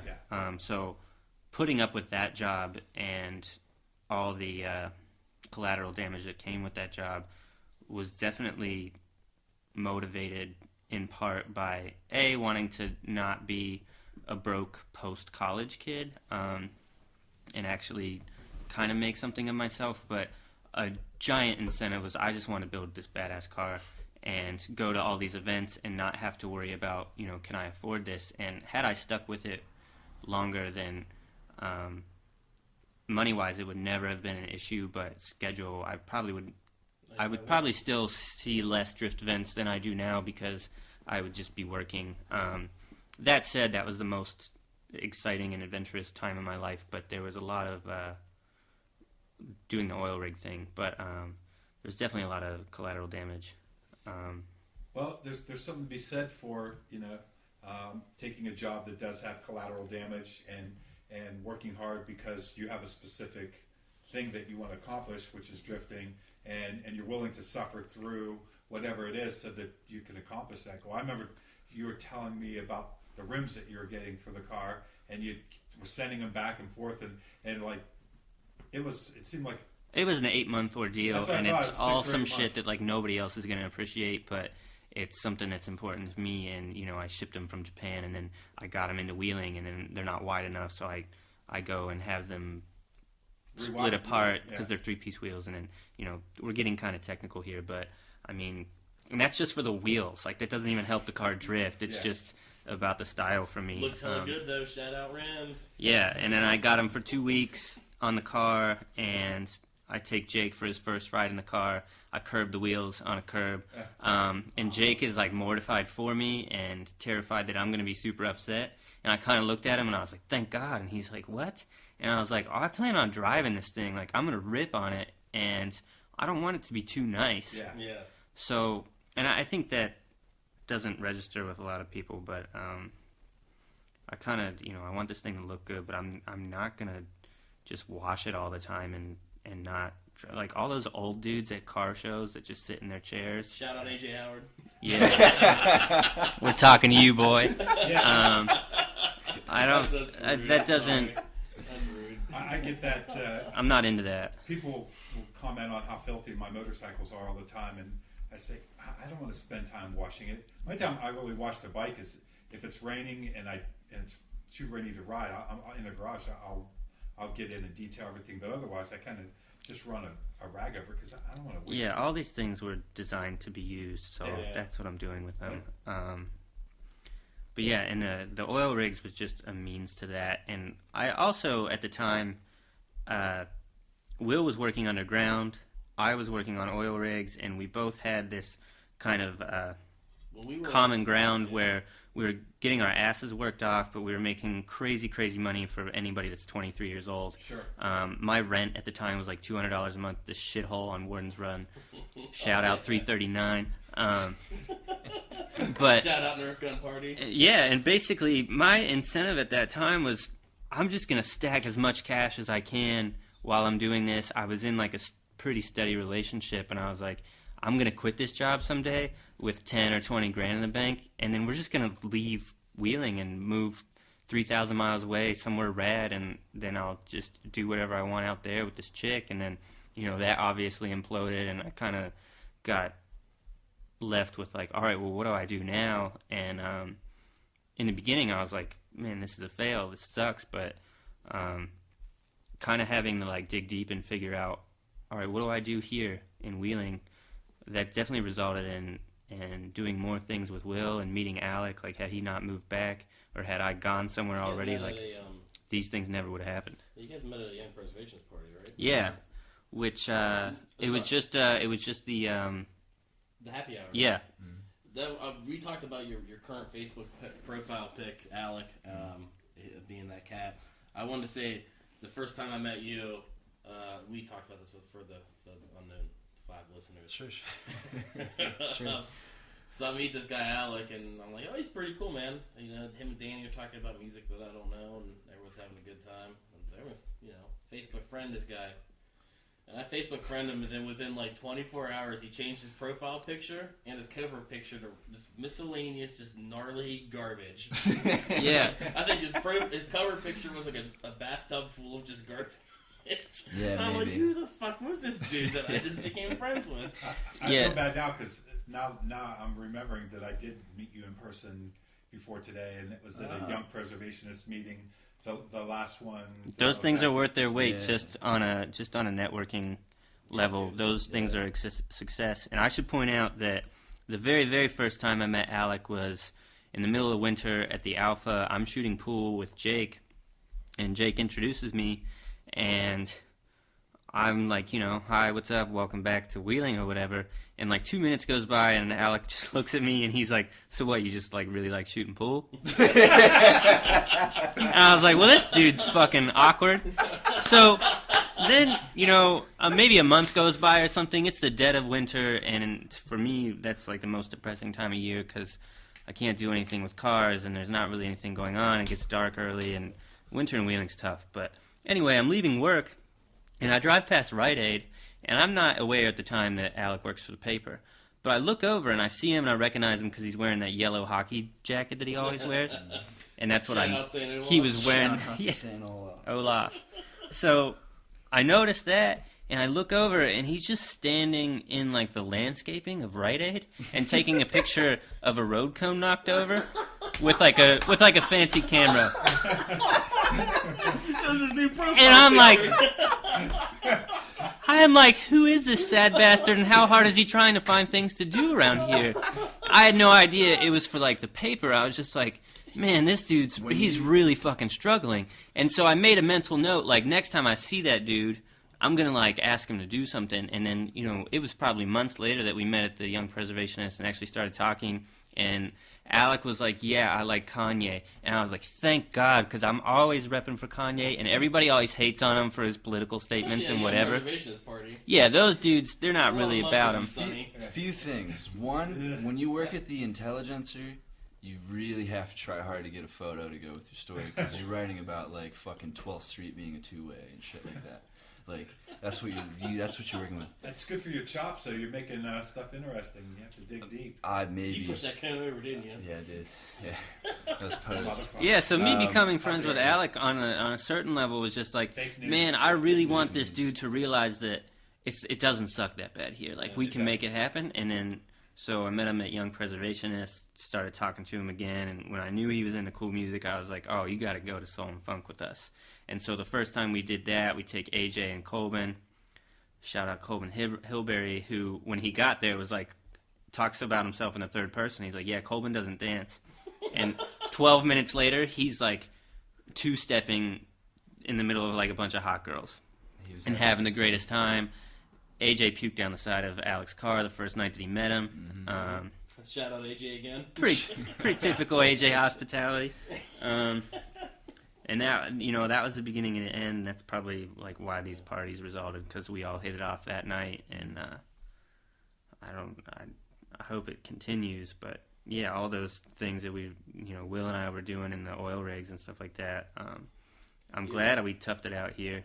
We went about it different ways, man, for sure. Because obviously, I mean, I got an office job and I stayed there at the same company, but when we would go out, it was great because we called ourselves the Energy Brothers. We would show up at a bar. It'd be a Tuesday at like 10:30 at night, and we were just throwing down cash and trying to party like it's New Year's. Yeah. Because we were off on weird days, everybody else is busy. I should really be hanging out with my girlfriend, but I've had a miserable 3 weeks on rigs with like invert in my ears and getting yelled at by company men from Texas. And I just want to throw down. Yeah, right? Yeah. So we would just go there, and people would be like, "Oh, I really can't. I can't swing it. I can't go out tonight. I don't want the cash for that." It's like, it doesn't fucking matter. Yeah. Because I have a day off, and you're gonna go to the bar with me. And you have that Wolf credit card. That's where the Wolf came from, man. Throw it on the Wolf. Yeah. Well, there's something to be said for like working your ass off, and when you finally get done, the sense of satisfaction. I definitely felt like a cowboy for like 8 months, but after a while, it burned on you, and your personal life kind of suffered. Yeah, like I don't miss the schedule, and I don't miss the driving, I don't miss the bullshit, but I definitely would prefer to do the stuff I did as a horse. Yeah, the work itself, I'd love to climb up on a stack again and put something together, and now we just sit at a desk if I can take. It was pretty exciting, but at the same time, I don't miss sleeping in trucks. Yeah. That's the cool thing about Danny, though, like, kind of going back to what he's talking about when, like, you two would go out and try to get other people and they weren't into it, is, like, Danny still has that, like, willingness to do stuff at the drop of a hat. And, like, I miss that because I used, like, in college, like, I had friends who were down for that, like, when you're in college, and then, like, after college, everybody kind of, like, gets jobs and they, like, move on from it or whatever, and, you kind of lose that. Yeah. And I wasn't ready to move on from that person. It was like, I still want to just jump in the car and let's go to Philly like tomorrow, like kind of thing. He's that dude. He is that dude. Yeah, I right now I live in a house that I'm paying a mortgage on. Like I guess I'm a homeowner or whatever, and I have this steady career, and I think they are the most what's the word I'm looking for? Misleading aspects of my life. Yeah. If you were to say your job is the most misleading thing. Yeah, if you were to say, what's Danny like as a person or whatever, and you said, oh, he's a financial advisor and he owns a home in Knife City, aka Dimmydale, but soon to be Knife City forever. That would be, although those things are important. Come on, let's do shout outs for Knife City. No, there's never enough. Never enough. But yeah, those two things, like, even though I'm like working hard at those two things, they're probably the least telling. Yeah, I've said before, like, on paper, we're really, like, respectable, like, people, in a sense. Like, he's a financial advisor, homeowner. I'm, like, an AmeriCorps Vista, and I've, like, worked as a reporter. But, like, really, we're just dudes that want to throw fires in, like, empty warehouses. Yeah, if you introduce me to your mom, like, I don't have any face tattoos. And... Yet. Yeah, I mean, yet. But I think that Shout out Mike Tyson. I think that is, like... where the world has gone to today, where more and more people are not what their job. You're not what your job is. It doesn't define you nearly as much as maybe it did in the past, even in the '90s. It just seems like the people that I know that I'm friends with, nobody has the same job other than the fact that a lot of people I know from the hospital, but otherwise diverse backgrounds, and yet when they get together, they all hang out and really.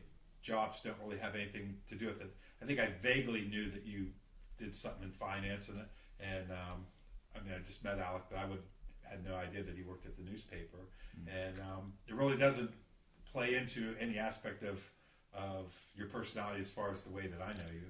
No, I think a lot of people miss out on that. Is like, you can be good at your career and take it seriously, and it still not be a major aspect of who you are as a person. And young preservationists has kind of been good for teaching me that, because, on a surface level, I just think these are like people that are just focused on their careers and there's not much else going on. But, we should probably mention Melinda. Bozkaz. She is she helped with the last party that we threw, and she's been kind of involved in some stupid adventures that we've had. And she's really great. She's like a a very good. She's out. Yeah, I'm Western down. now. Kind In of. Moab. Just Yeah. She messed up. She's just climbing rocks and probably eating armadillos raw and stuff. Oh, absolutely. And I didn't really, when I met her, I just knew she was like a graphic designer that liked to ride her bike and stuff. And I was like, man, I don't have anything to talk to her about because I hate bicycles. When I met her, skateboards. I interviewed her for a story for the paper, and we talked about this later. And she was just like, yeah, when I met you, like, I thought you just thought I was dumb and you hated me. And I was like, no, like, I was just... Like, I got the same impression. I make it goes back to his thing, like, about me being, like, so you like shoot and pull. Like, I always make really terrible first impressions because I never know what to talk about. In my case, you didn't make any kind of an impression because I didn't remember until That's fine. an hour and a It's half fine. into the podcast. It's fine. Yeah, I never know what to talk about, and I always feel weird just talking about shit that I would like to talk about. Yeah. So I just, like, I don't know. I I'm always remember quiet, and people take it the wrong way. The first real time I talked to you, because there was that interaction in some previous event where I meet you and someone introduced you as always a reporter for the newspapers, Alec, and we shake hands, and then I saw you again at that Preservationist happy hour, and we started talking, and I said some stupid joke that I'm known to do. I think I said something like, "Oh, keep this off the record for the newspapers," and your response was your response was, yeah, okay. I was like, this motherfucker hates me. Actually, I remember when I met you that you're a cool guy, and we had a nice conversation for just a little bit. So in your defense, I usually don't remember anybody that I meet. I have bad memory for... I'm bad about it, too. Honestly, I don't remember that conversation at all. That's good. Well, then this is kind of like we met for the first time. Yeah, totally. Well, Danny... Yeah, so Danny, what do you think about all this? He's in the bathroom. I do think that I don't make a lot of the happy hours for the young preservationists, but I think that they are a really great place to get together with people and to I don't know. I like that aspect of all these different people getting together and mingling and making the connections. And I know I've met a lot of people at the few events that I've gone to, and I've always felt like they were definitely worth my time. And I wish I went to more of them because I always walk out of there feeling like I got something out of it. And, I mean, that's what put me on this whole road. Not to digress, but this whole thing behind the building and getting involved in all this shit was because of those happy hours. Learning all that shit, but it's neither here nor there. Well, fellas, I think Broccoli, a dance party is the date. It's on June 15th, which is a Thursday. It's at Later Gator, and it's going to be from 9 p.m. to 1 a.m. Nice. And it's $5 at the door, and it goes to Grow High Valley. And it's co-hosted by us as well as Mitch Haddad, who runs Later Gator, and Sam Amberg Doherty, who... Shout out. She's going to put the finishing touches on it. Yeah, we can't say enough about Sam. Like, she's just like I said before, like, everything she touches is success. And I think we've only known her for like a year, but I'd probably be lost without her because she's, Jake's wife, but she's also like a sister and a mom to us at the same time. At the same time. If you want to know more about Sam, listen to the podcast right before this. Totally. With Sam and Will and I. Yeah. And Totally. What are you doing listening out of order? Stupid. Yeah. And because Sam's involved, if you've ever been to our other parties, this one will probably be a lot more aesthetically pleasing and Overall pleasing. put together because Sam's got her hands in it. So Also, Melinda is doing the flyer. So nice. Boss causes? yeah, Melinda took this photo that I used. I took a picture of some flowers in the AutoZone parking lot and put it on my Instagram. And it was just like this bullshit photo that I put like rap lyrics to. And so then Melinda gets a hold of it and makes like the nicest event flyer I've ever seen. And I was like, man, I'm a photographer now. I'm going to go take more garbage pictures and give them to Melinda, and she'll make them look hot. Like Is that flyer out yet? No, we're going to get them printed. I'm going to send them in probably this week, and we'll probably have them in like a week or so. Good deal. Also, check the Facebook page. We're going to do some interviews. Up to it. Hopefully with Shower Dan and Some Grovey Wild Boys. some Wild Boys, Izzy Doherty. Oh, nice. You're getting Izzy on here? Yeah. Shout out to Izzy. Shout out 6,000 chicken nuggets. So we about to wrap it up? Yeah, I think we're about to. Anything else, Will? I'd say you guys give me both give us one good closing line. Yeah, start with Danny. Oh man, I already got mine, but we'll do yours then. all right. Well, fuck, now I gotta remember how to say it. Well, I guess Columbus had to put the boat in gear at some point. God damn it, that's what I was gonna use. That's an AJ Howard line. Third shout out to AJ Howard. Yeah. Positive. I'm just gonna, end with some advice from Guillaume from Montreal, the one who spoke to the police so eloquently. Guillaume would like to warn everybody that cutting your grass is the biggest waste of time in your entire life. And when the grass gets too long and you can't deal with it anymore, the best thing for you to do is just get in your car and drive away from your home. I'd say just give a shit. Just not about your grass. Yeah. Excluding grass, give a shit. I have nothing. That's the quote. That is my saying. I have nothing. That's good. I like it. Hey, thanks, Danny Padden and Alec Berry, Will Wallace. Holler. Hi, Mom. Yeah. Shout out to mothers across the world. Support what these guys are doing. Come to the dance party. Pay attention to what's going on. Take what Alex and Danny said and get out there and get involved in different things that are going on. I'm going to try to be as active as I can on my page, reposting different events so that people will get out there. If anybody knows of a guest that they'd like to see here, hit me up on the Facebook page. I want to do a podcast at some point on Bigfoot and Mothman and alien grays and all that stuff. So if you know, you should get my buddy John Casey because he's from Point Pleasant, and he's in a History Channel Mothman documentary for like 10 seconds. Oh yeah, no, that's one thing we forgot. So that was it right there. That every guest got a guest. Who's yours, Danny? Yeah, every guest has the right and the responsibility to help me book another guest. Gotcha. And if you get over 100 downloads, I'll put on anybody that you suggest. Anybody that you can find, so you can. So you got your boy John Casey. Yeah, he's in Morgantown though, so he might not work logistically. The other one I would say is this dude Chad that we met last night. It's pretty incredible. Chad from Clearview, who I think he worked as. He worked in the timber industry. Yes. He's probably seen Bigfoot. Oh, he's seen more than Bigfoot. This guy put 82,000 miles on a Honda Civic in 11 months. What the hell is he doing? He was, and I quote, working and chasing ass. Yes. That'll do it. Well, that's a great way to spend a life. I think that's a good reason to put 89,000 miles on the Honda in 11 months. Yeah, I would You say should be so lucky. definitely Chad from Clearview, which Alex said ahead of time. Also, Lou Amos from Smitty's, the motorcycle shop in downtown Wheeling. If you can get him to talk about his experience out west, I don't know that he will talk about it. There's some bad blood there, but it is an amazing story, and he's got other stories for days. They call him Smitty, but Lou Amos, he's a Harley speed shop guy.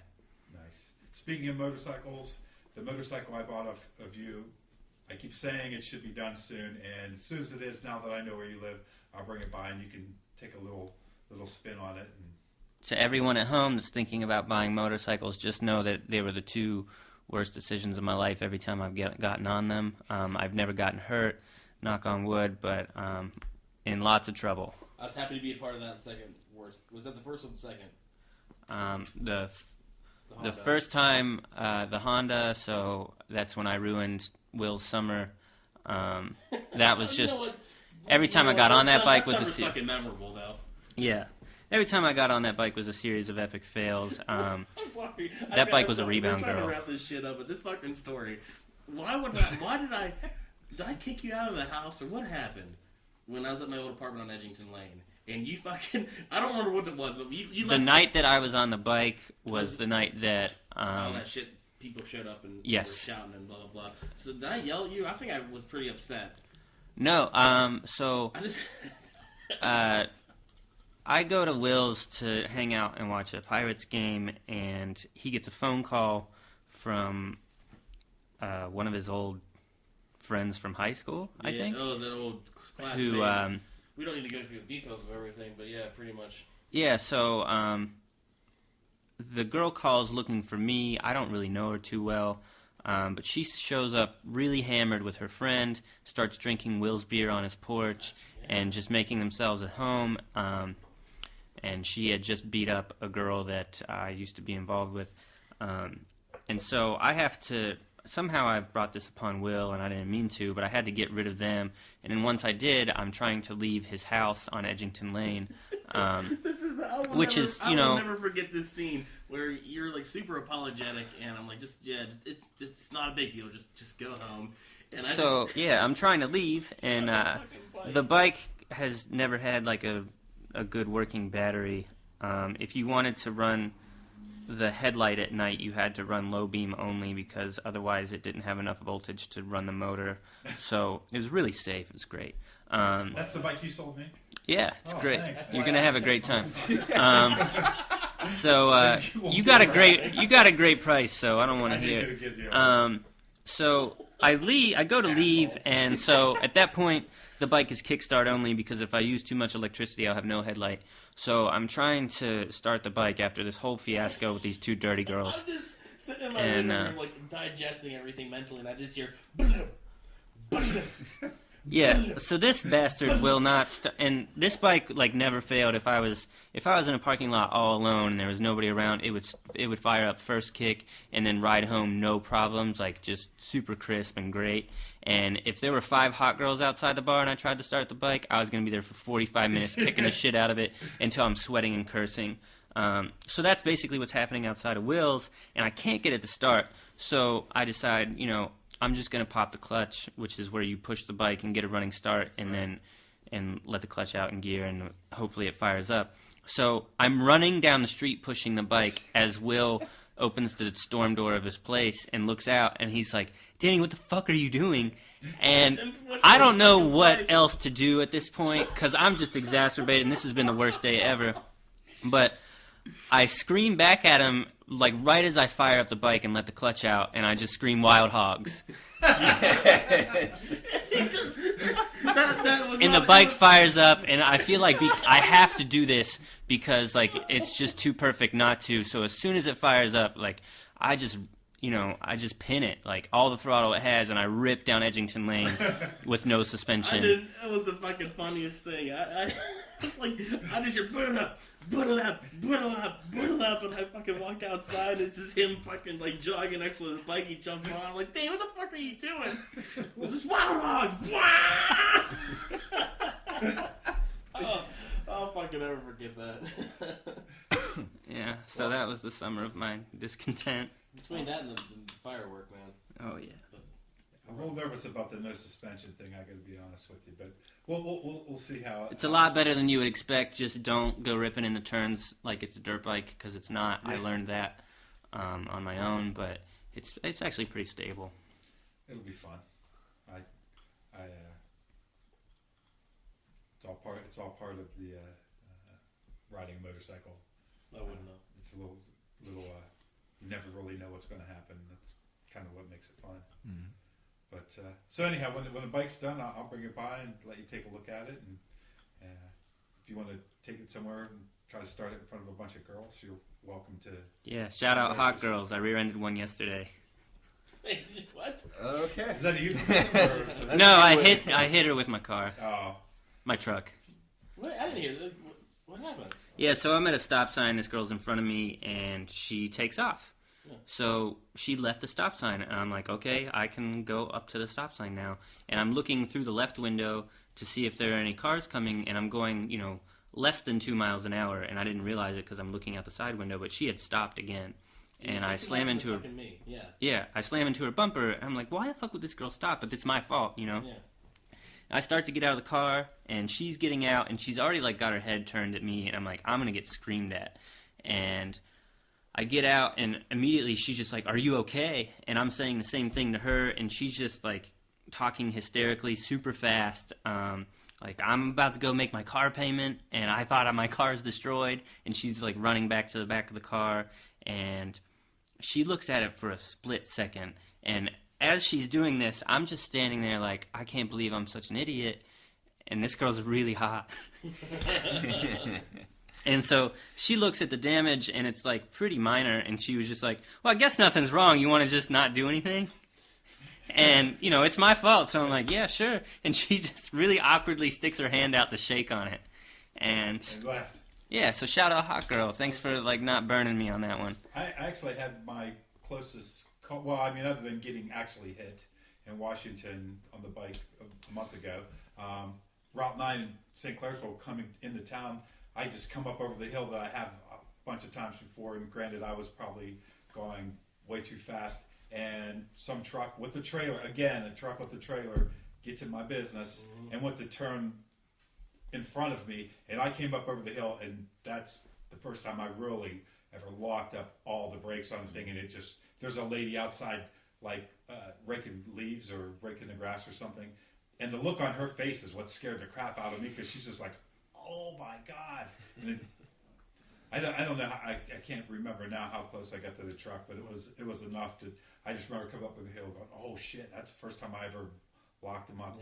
Yeah, it's a scary experience. I've done that same thing, Danny. I've done it twice. Mm-hmm. The first time, if you guys don't know regional geography, taking Route 9. Oh, I know all about it. Route 9 South, you go down that hill into Armstrong Mills. Right. I was going the Century Front day shift, working there about 5:30 in the morning, and there's 3 cars in front of me, and all you see is taillights. It's so dark, and you have to look over your left shoulder because that road wraps around. Mm-hmm. And so I saw everyone go, take their brakes off and go, and I was in my old Subaru at the time, and I just took my foot off the brake, had my foot on the clutch, going down the hill, looking over my shoulder. I don't even see anything, and just boom, I was probably going no more than 4 or 5 miles an hour. I hit some like 92 Silverado. The dude didn't give a shit. He just drives off. Doesn't even have a car. Awesome. I did $2,500 worth of damage onto my car. Oh my God! His hitch went right into my Solid. car, hooked it all up. Yeah. The second time I did it was outside of Main Street Bank, going maybe a mile an hour. Same car. I hit Jackie Bricks, Jacqueline Ballow's mom's car. Yeah, I remember that. Yeah. Shout out Jackie Bricks. So now I Fuck just make the sure my Sens. foot's on the brake because you fooled me twice. Yeah. Get fooled again. I'd like to also point out, because I know he's not going to say anything about it, but Alec fully totaled a car last year in the name of chasing Hot Girl. Mm-hmm. So shout out to co. I approve of that. Yeah. Now I drive a Civic, and yeah. So have you ever driven with a Pontiac before? Oh yeah. G6. G6. Rest in peace to the G6. Yeah, now you get that Civic life, man. You're looking real good. I know. Yeah. It's amazing what a year can do to your life. All in the name of Hot Girls, man. All in the name of Hot Girls. Well, everybody, any more shout-outs before we wrap this up? I should mention that before we started recording, Danny made the joke that we should do as many shout-outs as possible, so I just leaned into it. Yeah, I want to make sure. We did say Melinda, right? Oh, yeah. And we said Ken, and we said Sam. Oh, yeah. Isaac, of course. Shout out to Isaac. Matt from Washington, PA, who has always consistently brought like 6 of his friends to all of our parties. That's a quality man. Yeah. Good dude. Dallas and Kyle, shout out. Yeah. I saw Dallas a couple days ago, last night. Mm-hmm. Miranda for being clutch on the first party and basically handling all the sound because we were just worried about beer, I think. Yeah. Nice. Well, fellas, thanks a lot. And Thank you. I look forward to the Broccoli dance party, and I'm sure it'll be a huge success. And anytime you guys want to get on here again and bullshit, yeah, let's do it. I'd be down. Mm-hmm. All right. Thanks, everybody, for tuning in. Just give a shit. That was from my 3 podcasts. Panis. Panis. All right, give me room. Here we go.